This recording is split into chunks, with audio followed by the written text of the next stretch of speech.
You are listening to Productivity Straight Talk with your host, Amber De La Garza. Amber is a sought-after productivity coach, trainer, speaker, and writer who gives entrepreneurs the straight talk on personal productivity. No BS, fluff, or overused jargon. Just actionable strategies to get results and succeed in business. And here is your host, Amber De La Garza, the Productivity Specialist.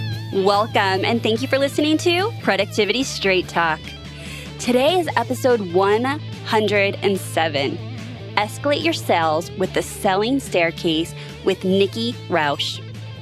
If you are an entrepreneur who wants actionable solutions to maximize profits, reduce stress, and make time for what matters most, then you're in the right place, and I'm so glad you've joined me here today. I am really excited about this episode, and I may say that a lot, but I really am looking forward to bringing this episode to you because you're going to meet our guest and my very own sales coach, Nikki Rausch. Nikki is the founder and CEO of Sales Maven, an organization dedicated to authentic selling. Nikki has the unique ability to transform the misunderstood process of selling, and I agree.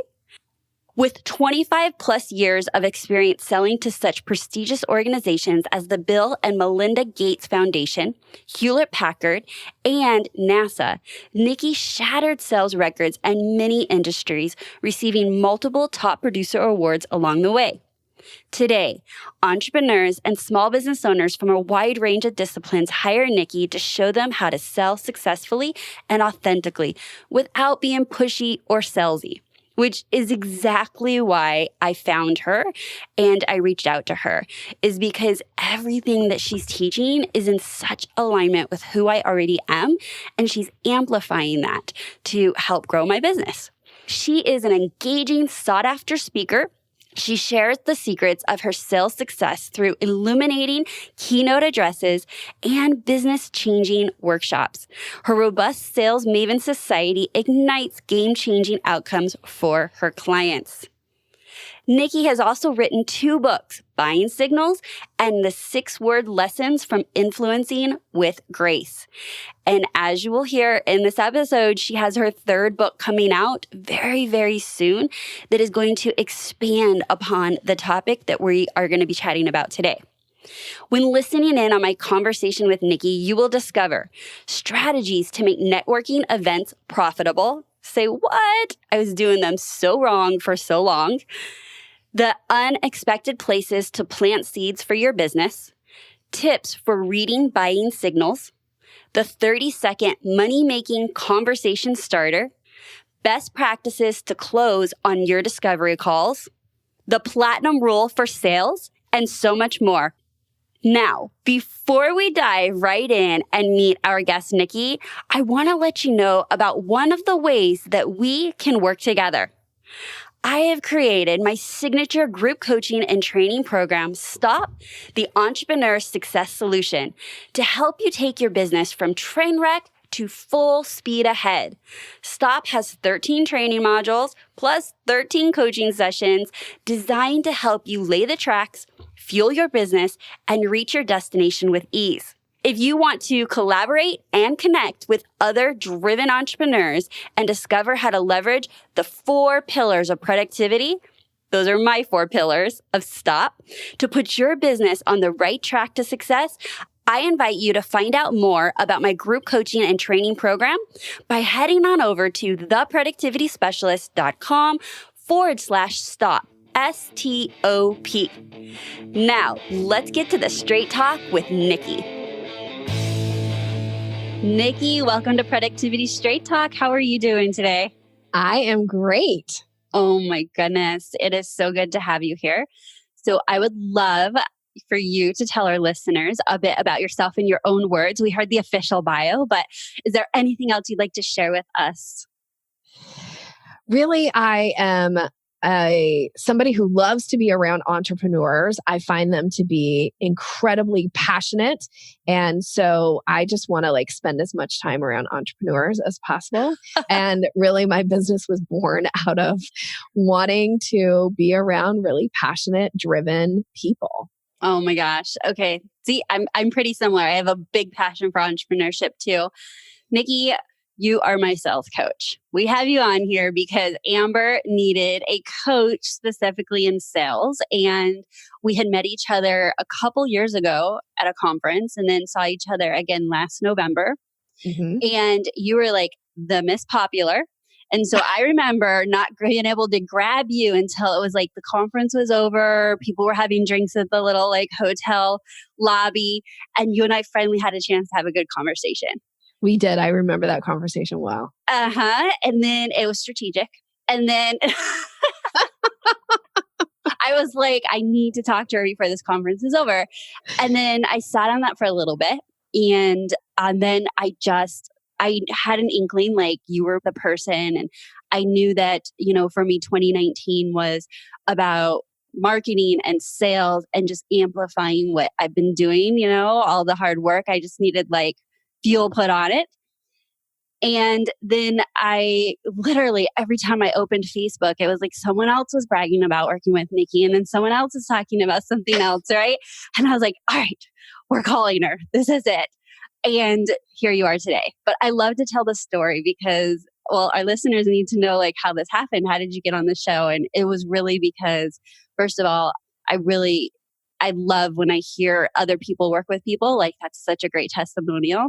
And it also, I wanted the audience to hear about how I had to wait till I was ready. I had to wait till the time was right. And then now it's been so great working with you. And I want my listeners to hear some of your brilliance today. Oh, thank you so much. And I have to say, you are one of my favorites. And you were somebody who I was like, when you wanted to work with me, I was incredibly flattered and honored. And when you asked me to be on your podcast, I was like, man, I feel like I hit the jackpot. So I'm very honored to be here. That's awesome. Thanks, Nikki. All right, Nikki. So we're going to be talking about sales today because you are a sales coach. And, I just want to tee this off. We have new listeners. We have listeners that have been loyal for a very long time. And I think this would be a good time just to repeat my definition of productivity is to invest your best time into your best activities, which then leaves the big question of, as entrepreneurs, what are our best activities? And Nikki, I always teach that it's 4 buckets, but today we're going to be talking about, how what you do impacts the first 2 buckets, which is marketing visibility is bucket number 1, and number 2 is sales. And as entrepreneurs, as small business owners, man, is this a skill set and something that we have to be investing so much of our time in to truly, truly succeed. If it was my world, I would just coach on productivity and talk on productivity 24/7, but somehow I need to sell something to stay in business. And so I just so for any of you that are new to the podcast, to go back to episode 35, where I go dive deep into the 4 buckets of productivity and about what I believe and how that affects what it is that we invest our time in. But for today, what we're going to dive deep in is bucket number 1 and 2, where Nikki's going to share with us her selling staircase. And so tell us about your selling staircase. Like, where does it all start? Where should we be spending our time? What does that look like? Okay. Well, I want to first explain how I came to the selling staircase. So that's really my framework on how I teach sales. And it's, a lot of times when people talk about sales, they talk about filling a sales funnel, which I get. I come from the corporate sales background.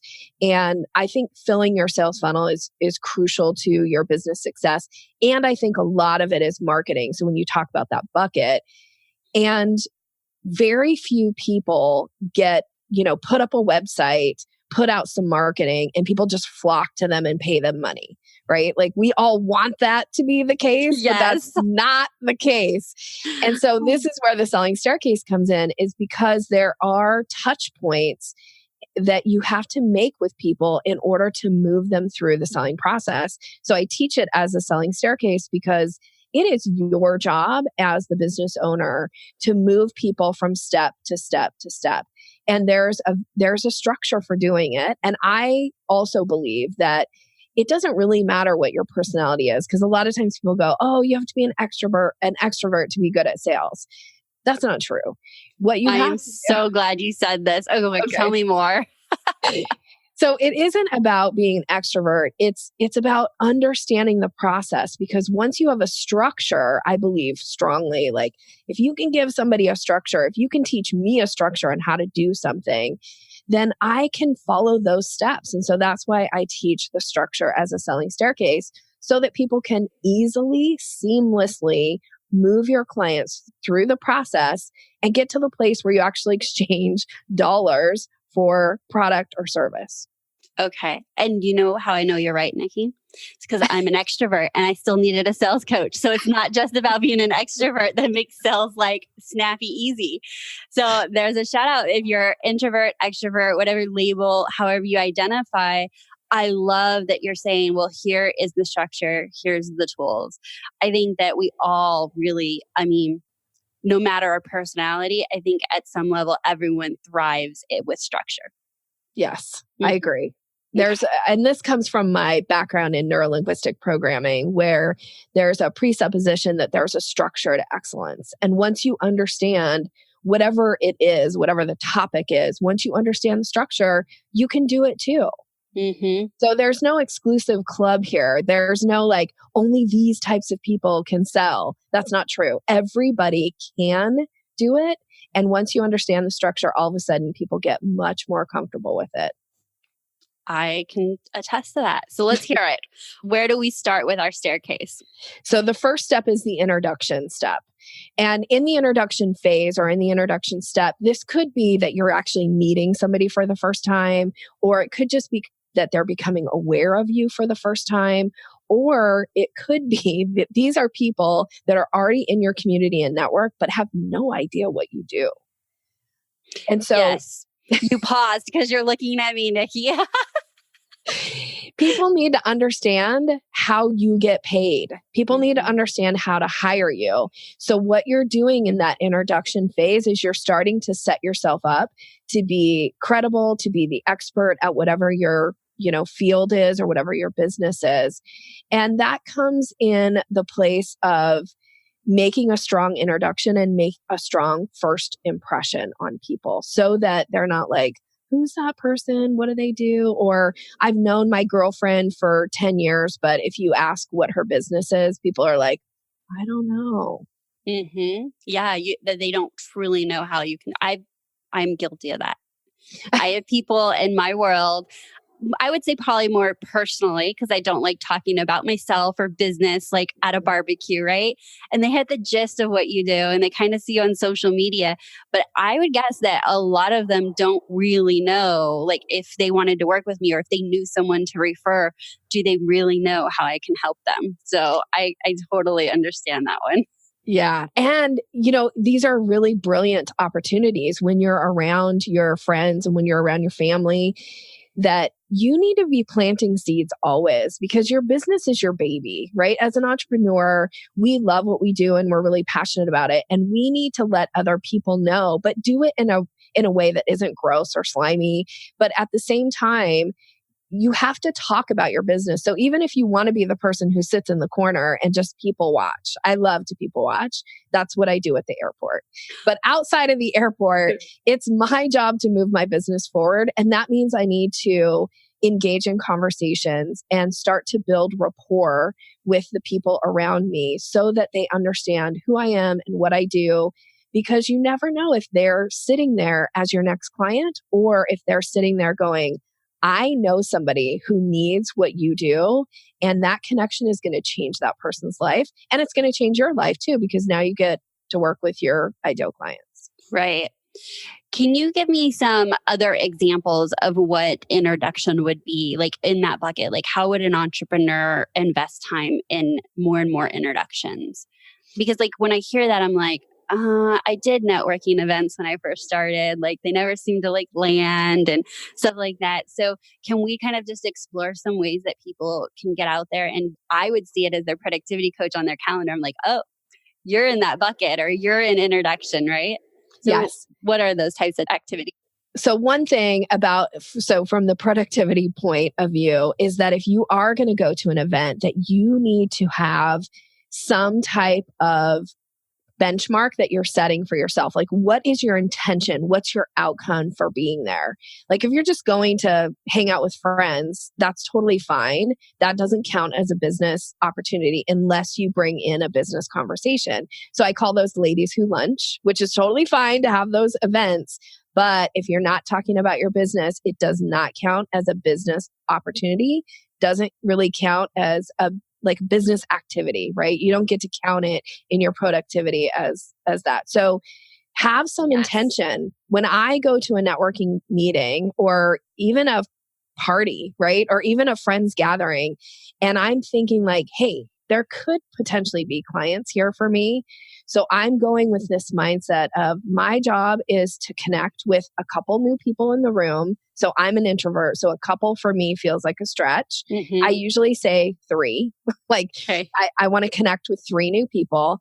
I want to deepen connection with 2 people who I already know. So now I'm up to 5 people that I've got to talk to in that hour or 2 hours. That feels doable for me as an introvert. Okay. And then here's the most important thing is I've got to invite one person. So of those potentially 5 people, one person to a next step with me. That could be another meeting. That could be a coffee chat, or frankly, that actually could be to do business with me. Because kind of step 2 in the selling process is this creating curiosity. So I am always planting seeds and creating curiosity in conversations to see, is this person interested in just having a conversation about the weather? Or is this person a potential client? So one of the ways that I create curiosity is I never give just basic, simple responses to questions. I look for opportunities to drop in curiosity creating statements. So for instance, if somebody says, hey, Nikki, how are you? You're not going to hear me say fine or good or great because that doesn't open the door for any type of conversation. So right now, if somebody said, Nikki, hey, how are you? I would say something like, I'm great. I am almost to the end of the process of getting my 3rd book out into the world. Now that allows for somebody to go, what's your book about? Or, oh, you've written 3 books. What were your other 2? Now it opens the door to talk about my business. So in my case, I write books that are about my business. So that allows for me to talk about that. So for you, if you're going to go to an event, I want you saying something like, I'm fantastic. I'm just about to launch my stop program. Because then people will be like, what's that mean? What's that? Like, tell me more. Now you get to actually talk about your program versus being like, oh, I'm good. I'm a productivity coach. People are like, oh, that's nice.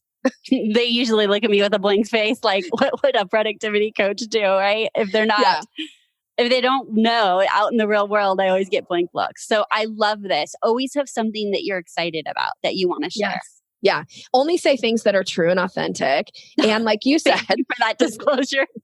Because sometimes people are like, so I got to make up an answer. It's like, you shouldn't actually have to make it up. You just have to think of it ahead of time because this is going into meetings with intention. Right? Which I feel like that fits with the productivity. Have some intention. I wish people could see our video. I'm literally grinning ear to ear. And this is one of those little ahas that I'm like, I'm really structured. I always have a plan. Why didn't I think of this? I love this tip. And so because I am usually structured and have a plan, like I love that this fits into something that's totally doable. It's like, I'm just getting all excited. Like, you're my freaking coach. I pay you for coaching and now I'm interviewing and getting all these ahas too. Okay. So because for me, I never go to a conference without a goal. So like when you said that, like I get that, right? Mm-hmm. But I would have never thought like, what's that next step? Because for me, I'm an extrovert. When I'm in my zone and I'm like, oh, people are here to have me talk about productivity, I'm cool. But if not, you would think I was a wallflower. Like I had this whole other side to me. I got to tell just one quick funny story. So my husband, his family comes into town and they're always like, how's business and what's going on? And I get fine and head down like fine. And my husband's he's amazing. He's my biggest cheerleader. And so he would always want to brag, right? And so he literally had to take me to the side and say, Amber, you're coming off extremely rude. Like they're asking about you, they're interested or they wouldn't have asked, and you're not giving them anything. And he had to have this conversation with me because it's so not my personality. And he had literally shined a light bulb on a situation that I didn't have a plan. I didn't know what I was going to say. I felt uncomfortable. Why would they want to know? Why would I brag about all these things that are going on? And so then once he did that, I was like, oh, I'm not trying to hurt anybody's feelings. Of course I would want to talk, because that's not me, right? Right. So then now I can practice with them, because they're not really going to be my clients, right? Like, they live in other states, and like they're not business owners. They're not my ideal. But why not practice on them about creating curiosity? Because they cared about me and not specifically that they were going to be a client. So I just wanted to throw that in there, because I feel like people are like, oh, well, someone else has that figured out, or like that's easier for someone else. And I love that you said that earlier, introvert, extrovert, doesn't matter. But for me, this is a harder one to like lay a seed about something, but not sound so bragging. Yeah. And it really isn't.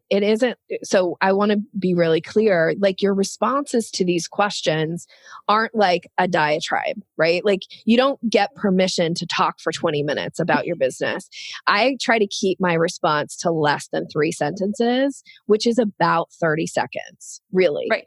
And so that's enough for somebody to go, oh, that's nice, and change the topic. Or for them to say, really, tell me more. That's so interesting. Or, oh, that reminds me about blah, blah, blah. And now we get into a real conversation that has to center around your business, which is great. And I love what you said, like, you can practice with anybody. I do this. Sometimes I do it a lot, and it's really how I show up in the world. And so sometimes I do it at this point, it's like, and in my subconscious, like, it's just how it comes out. And one time I was having my teeth cleaned, and my hygienist was asking me questions, and I was answering them like in my curiosity creating way. And she had her hands in my mouth and was like, tell me more about your business. Like, how does somebody get onto your newsletter?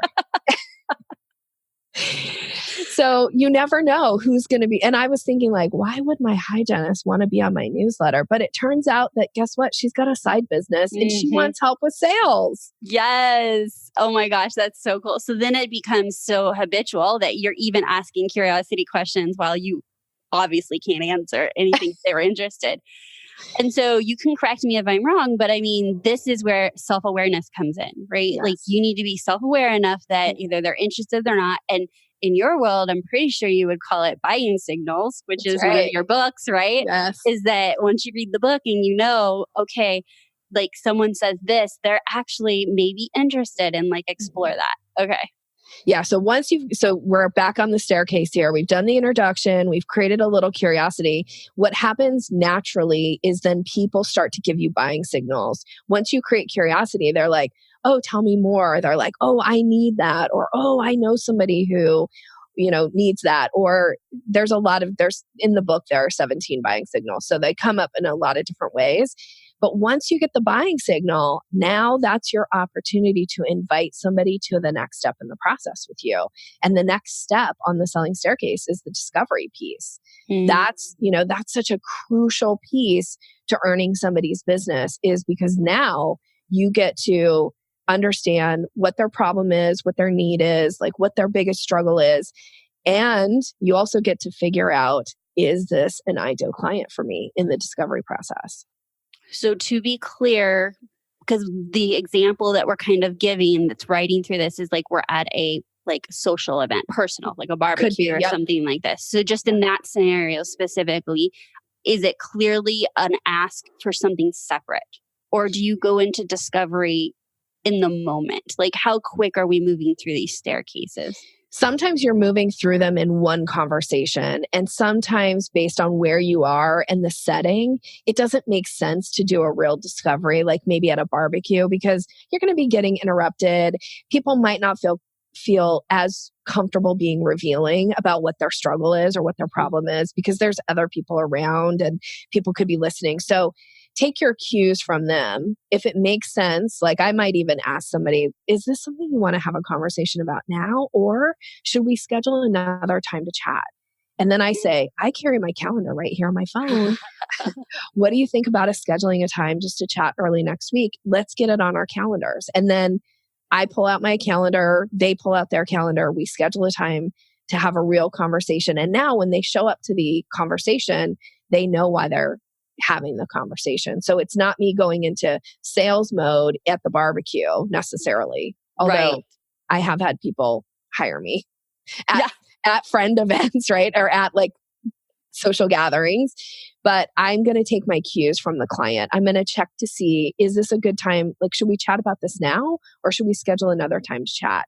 Right. And when I say, should we schedule another time to chat? Like, I schedule that time right then in the moment. I never give somebody my card and say, hey, call me. Because as soon as they leave the barbecue or wherever we are, they're going to forget about that conversation because they're being bombarded with a million other things. So get it on your calendar right then and there. Be efficient, be productive, right? Get it on the calendar right then. Okay, I love that. So I have an example. So this year at Super Bowl, it's our, my husband and I, it's our best friend's birthday. It's always like this huge event. And I was helping his fiance like do the party and the balloons and grab, like, it was a busy day, but I wasn't the hostess. So by the time Super Bowl came, I'm like tapped out. I sat on the patio the entire football game. Like I don't watch football. And I just sat on the patio, just talking to people. Like the chairs around me just kept recycling. And I just sat there and just talked to people, 2 clients out of it. Yes. Like 2 clients. And one of them is a longtime friend from high school. Like we're talking 20 years. And it literally took like talking in that moment where she listens to the podcast and she like literally went from I'm in your personal friend bucket to I see how you can help me. We need to talk. Mm-hmm. And so when I saw her at this event, that was one.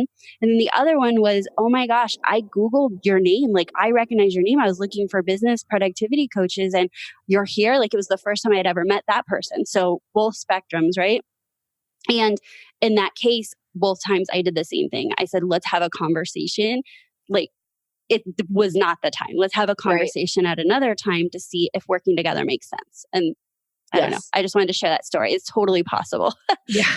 That's perfect. And the idea here about kind of dropping these curiosity creating statements, I do it whenever somebody asks me a question. I tend to have I rarely just give a straight answer. I'll usually give the answer, but I'll do something to test the waters.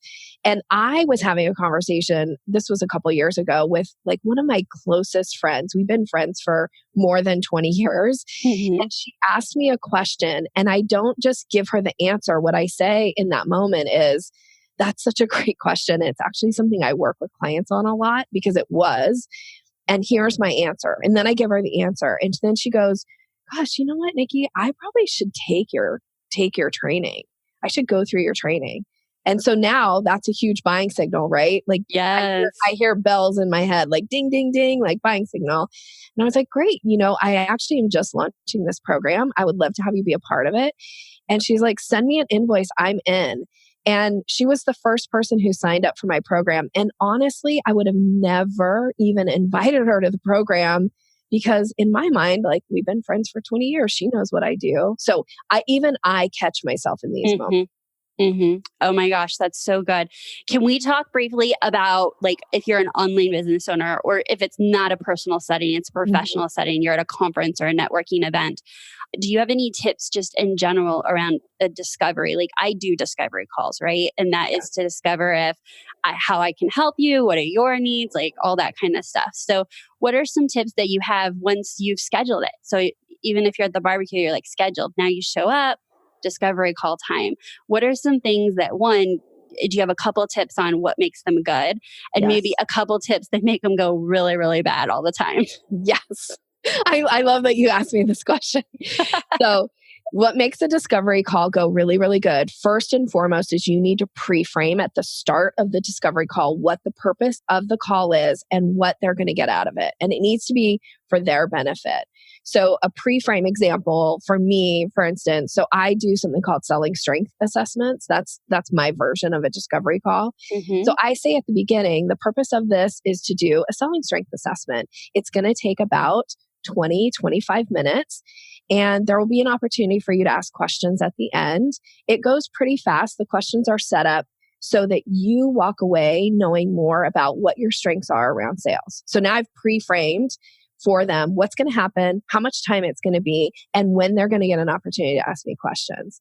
Because a discovery call is not, I want to like shout this from the rooftops, it is not a time to coach somebody, especially those of us who do service-based offers. Yes. Like, it's not a coaching session. I'm just letting you echo that a couple times before I jump in. Yeah. Because if you're coaching on those sessions, you are talking people out of hiring you. So the discovery is to understand the problem, their need, and then for you to decide, do we move them to the next step, which is the proposal? So back to your question, like what goes well, pre-frame for them. The other thing that I would say is that the questions you ask in your discovery call have to lead to hiring you. And a lot of times when I start working with clients, when we look at their discovery call questions, they're asking questions that they do not need the answers to until the person hires them. And that is a waste of time during that discovery process. So true. Why do you think we ask questions we don't really need the answers to? Are we trying to just like fill air? Like why are there so many of us that do that? I think it could be that you're filling air, but I think the other thing is that we're anticipating, like, I need to know all this in order to deliver, right? Like, because I want to make sure that they're getting their money's worth. But the truth of the matter is they don't get their money's worth until they pay you money. Say that again. They don't get their money's worth until they pay you money. Yes. So therefore, do not waste time and energy asking questions that you don't need the answers to.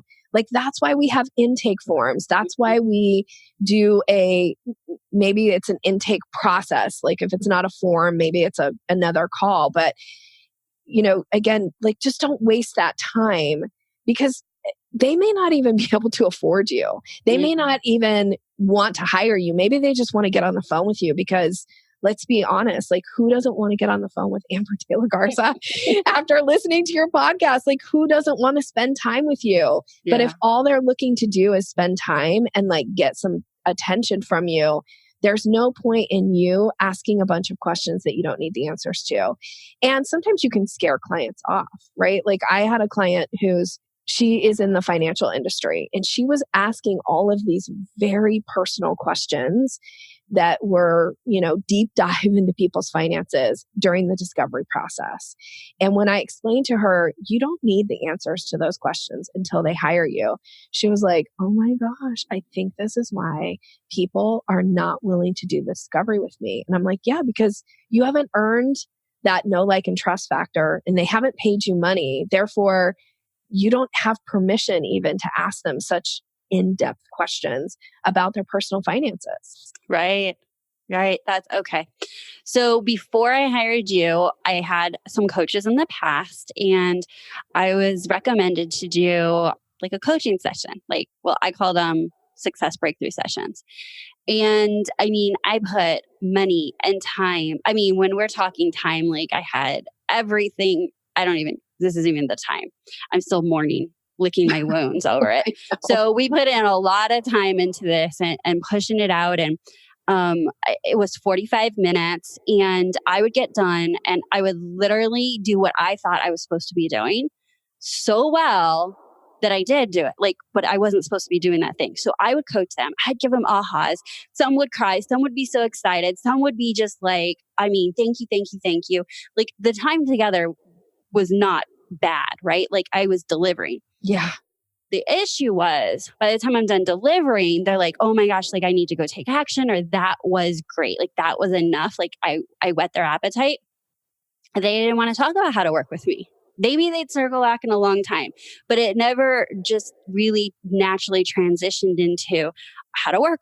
So I was doing these sessions and not getting anywhere. And then also being told that I should be getting them done in 30 minutes. And I'm like, 30 minutes to like help them and talk about how I can help them and learn about them. And I was like, I think I'm, as efficient as the best of them and I can't do this. And so it was this, what have I got wrong? And I didn't ever really figure it out until, I hired you and you're like, no coaching, like Oz from behind the screen, like no coaching, stop. I was like, what? And I literally had to flip upside down even what a discovery call was. Yes. And when I did, the floodgates opened. Like, honestly, like I was like, ahas. It was so much easier. it was so much clearer about why someone should get on the call with me and who that person should be and what we're going to talk about. And I'll tell you what, my first discovery call after we reworked it, I was able to help a client close them and have them paid in 28 minutes. And the reason I know it's 28 minutes is because I was looking at the time because I was challenged with thinking, yes, it's got to be 30 minutes. And I just want to share that because that was this year. People that are listening right now, like all of you, this was this year. I've been in business for a very long time and never cracked that code. And so first I want to say thank you, but two, sometimes it takes that customization, that tweak. Like I thought I knew what I was doing, but it wasn't until you kind of dug into my process and what my goals are and what exactly are you saying, Amber, that I was able to crack that and get it in 30 minutes and get results and still help the people that I got on the call with. So thank you very much, Nikki. You are so welcome. You are like my ideal client. I always say implementers get results. And yes. Amber, you are an implementer times 1,000. So that was a big deal. I know in our VIP day that we really dug into your discovery process and figured out like what were the right questions to ask and how do you set it up for success so that the client feels really, the person, whether they become a client or not, feels really good about that time that they're on the call with you. But, you know, one of the things I often say is that you know all that you know, right? And you are such an expert at what you do.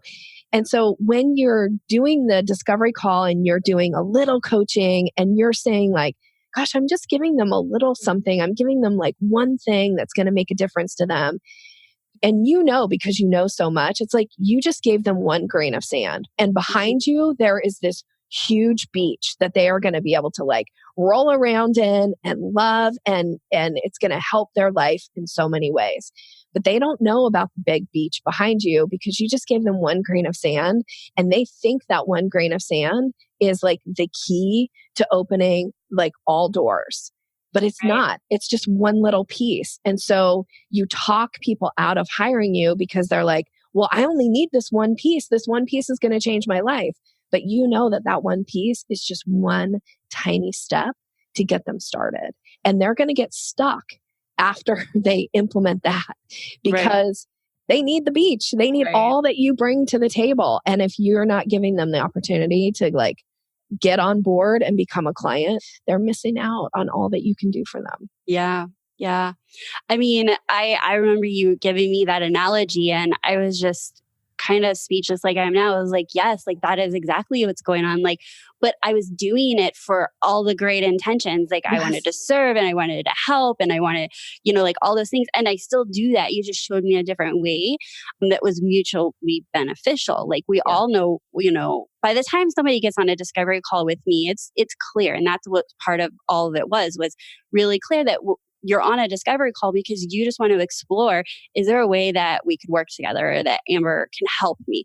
And if that's a no, we go our separate ways. But if it's a yes, then that was a really good use of, 20 to 30 minutes. So thank you very much for that. All right. So those were two great tips of like, what should you do and what shouldn't you do? And having the goal of being respectful for everybody's time and getting it in the time that you just framed up for them. I think that's always really important too.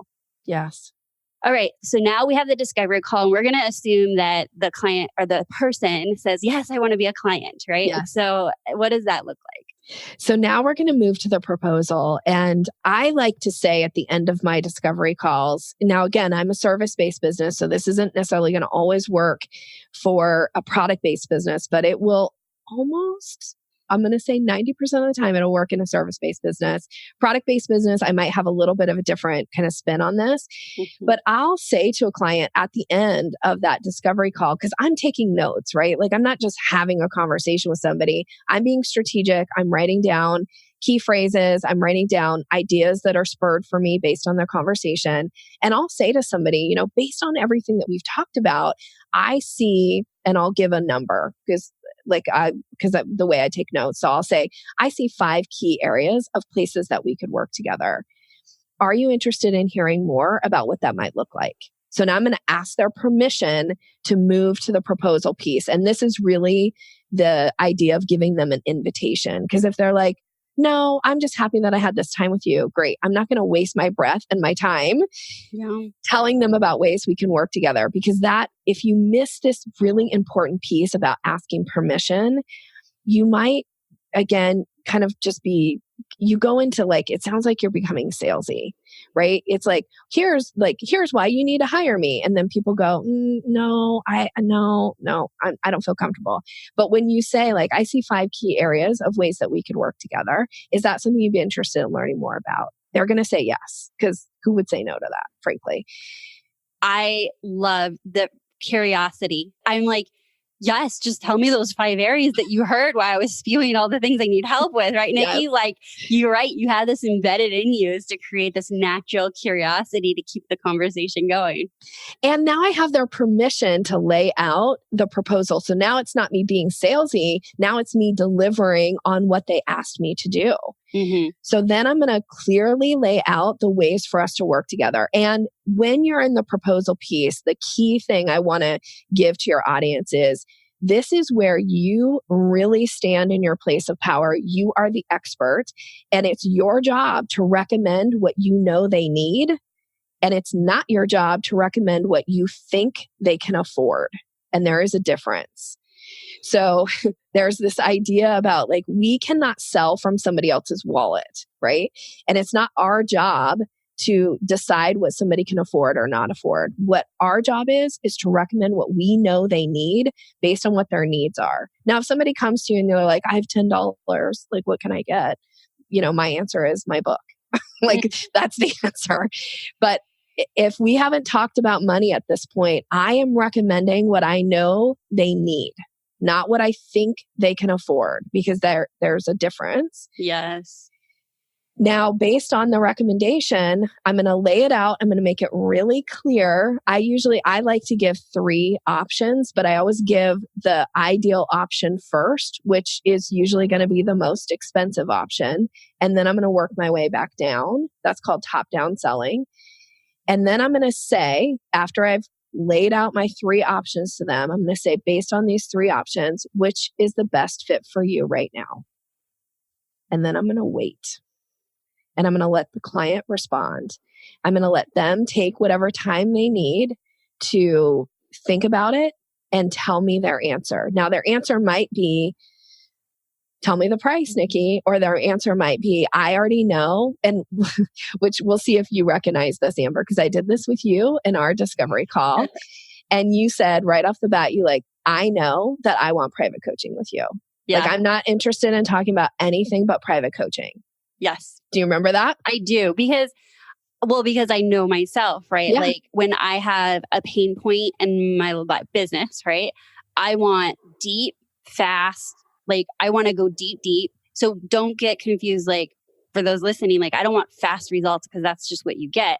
Like, I want to do it in an expedited way, right? Yes. And group coaching sometimes doesn't always work for me, because I know by the time I'm ready to hire somebody, like, I have these pain points, like this, I want this fixed. So anyways, I did. And that's why we ended up with a VIP day plus coaching and strategy sessions, is like, I wanted to deep dive. And then I wanted the ongoing support. Yes. So it doesn't make sense for me to then spend a bunch of time and energy talking to you about my group program or about my membership community, because you already know based on your needs. And I know too, based on our conversation, that you are somebody who wants focused attention. You want deep, like dive into things. And that's what we did. So that means private coaching. So I'm going to spend my time talking to you about what we're going to do in the private coaching, which has to do with those 5 things, chances are in this particular case, those 5 things, those 5 areas that we're going to focus on, which then allows for you to say, when I say, so based on that, Amber, which feels like the best fit for you right now, you're like, the VIP program. That's what I want. Great. Now you just gave me permission to say, great, should we go? Like, now I've just moved you to the last step, which is the close. So now I tell you how to pay for it and how to get signed up for it, which is exactly what happened on our discovery call, right? And that's what I want you to do and your listeners to do on their calls with your clients too. There's no reason you can't move somebody from the proposal to the close piece, unless you're talking like to a corporation and there's multiple people involved in the decision and all that. But when you're working with entrepreneurs, you can pretty much move somebody from the proposal to the close unless they have some objections or unless there's something yet that you haven't covered or you haven't answered for them.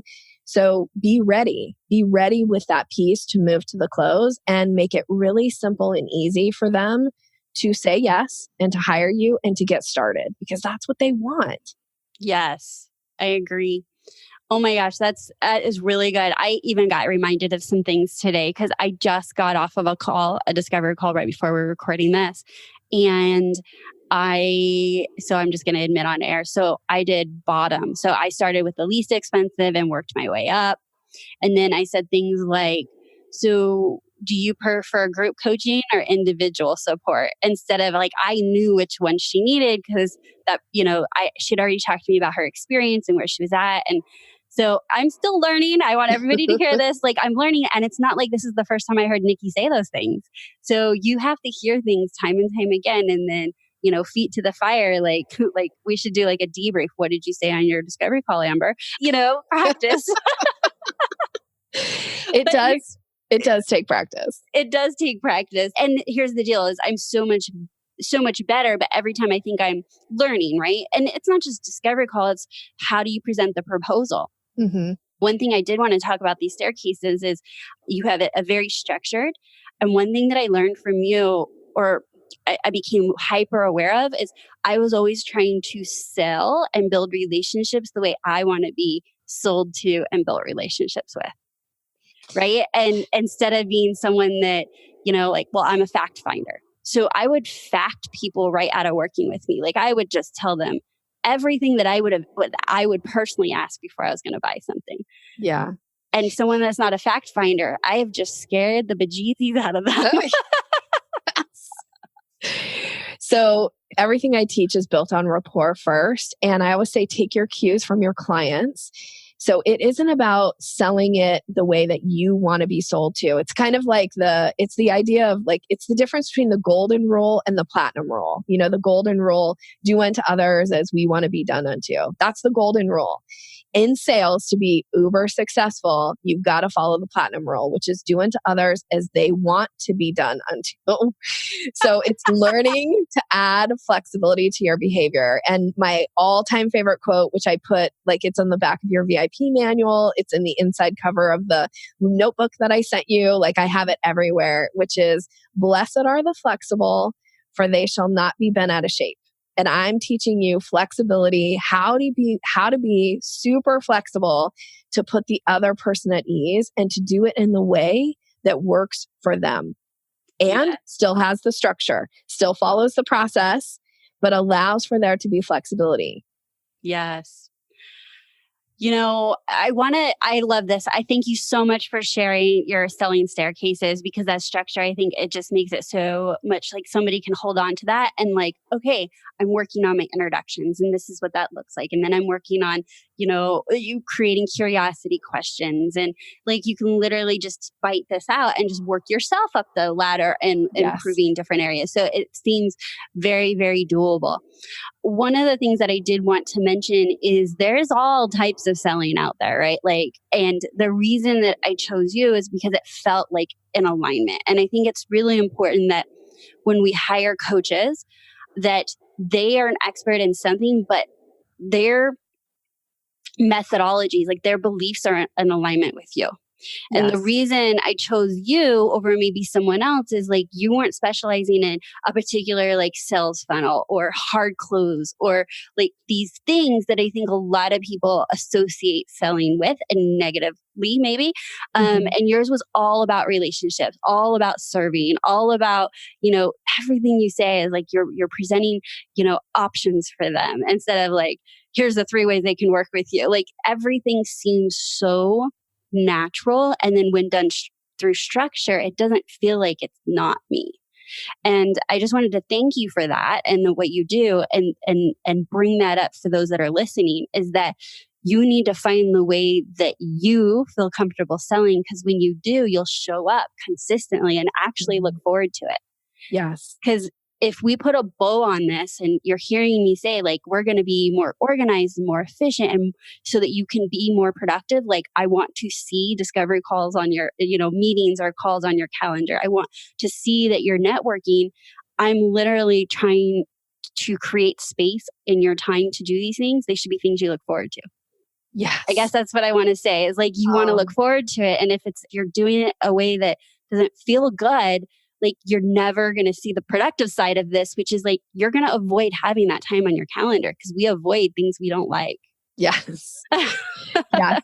So true. And part of the reason that I teach the structure in the way that I do with the selling staircase is because it does allow for your personality and your, like the things that make you you. There's still room and space for those. So I think people that come across really salesy or really like icky in the selling process, I think it's because they're trying to sell like somebody else.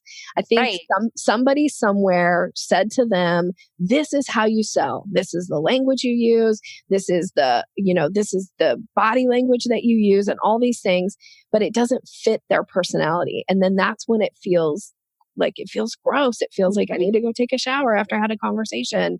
Because I have worked with thousands, honestly, in my career of salespeople, some exceptional and some not, right? And there's no one personality across the board that like one personality trait that fits everybody. What does fit is that these people understand what they're doing and they understand they show up with intention. There's structure to what they do, and then they can just be themselves. It's like you can let the air out of the balloon. You don't have to try to be something that you're not. And you can just allow for real conversations to happen between you and the client because you're not trying to follow a script. You're not trying to, again, be something that you're not. You just be yourself. And that's going to attract your ideal clients. Oh my gosh. Okay. One last little story. When we first started working together, do you remember the typed out scripts that I had like cobbled together from places, downloads, coaches, books, like you name it? I was like, oh, I'm going to create my perfect like flow and script. And I never got through it right. It never flowed. It never went anywhere, but boy, did I put work into it.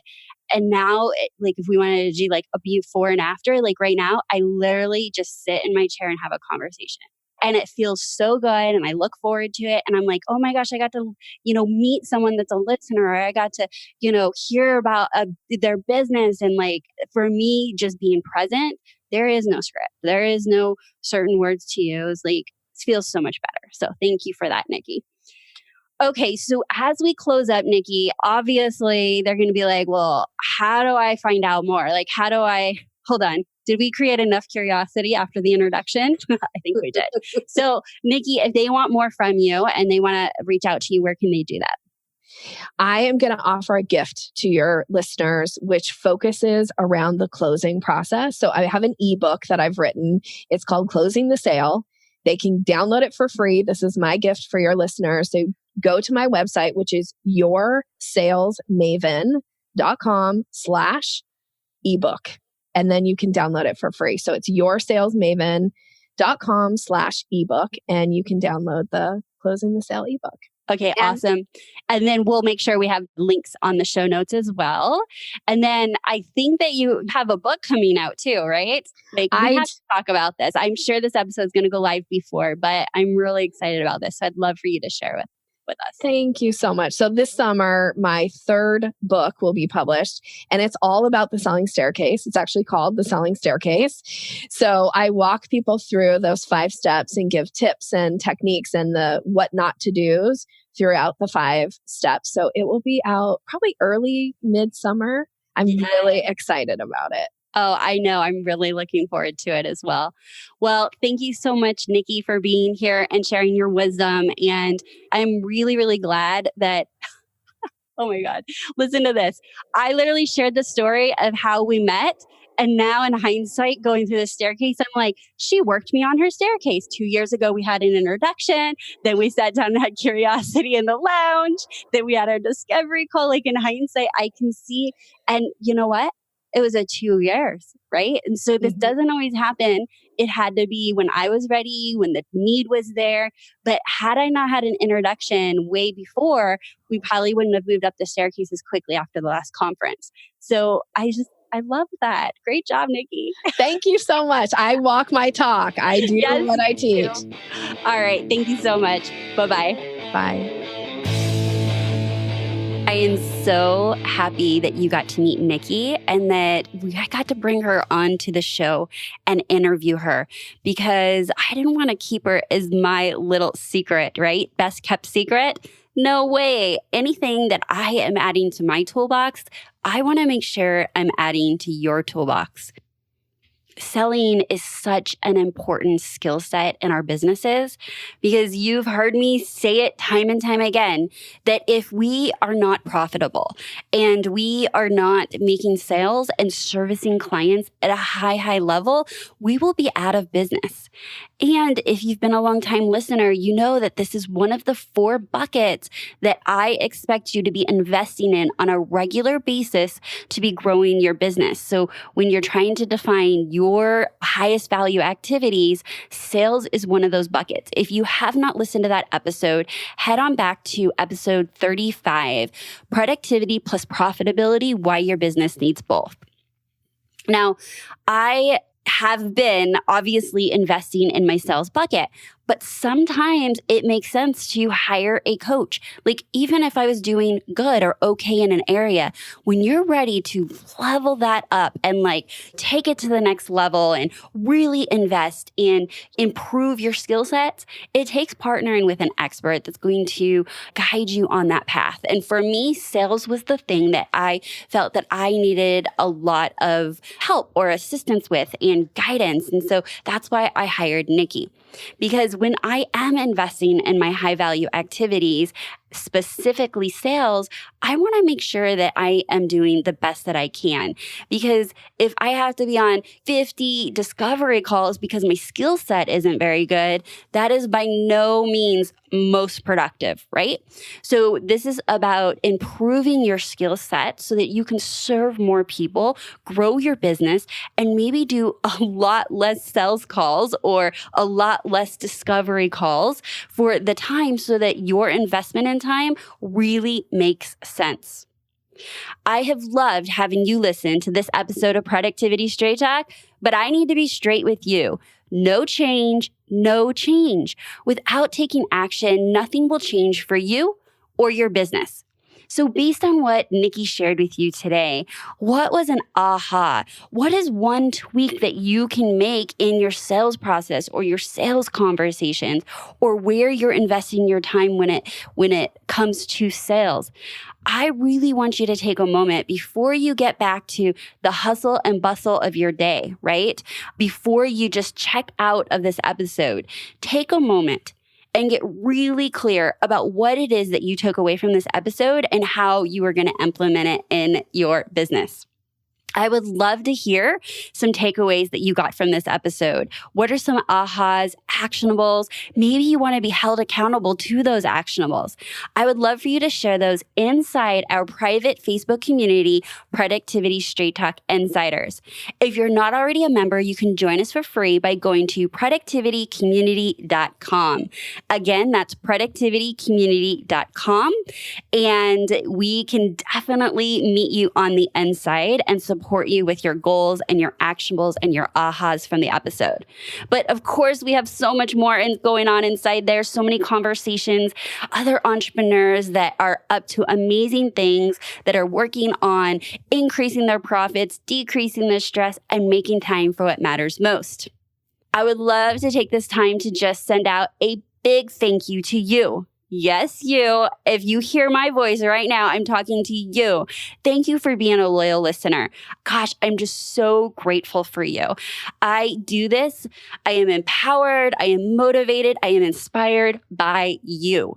For every single listener that's listening to Productivity Straight Talk, I feel like I am doing my good in the world by sharing the message that you have what it takes to be your most productive self, to show up in the world the way you want, and have it all. Wear all the hats, wear them proud, and slay your goals.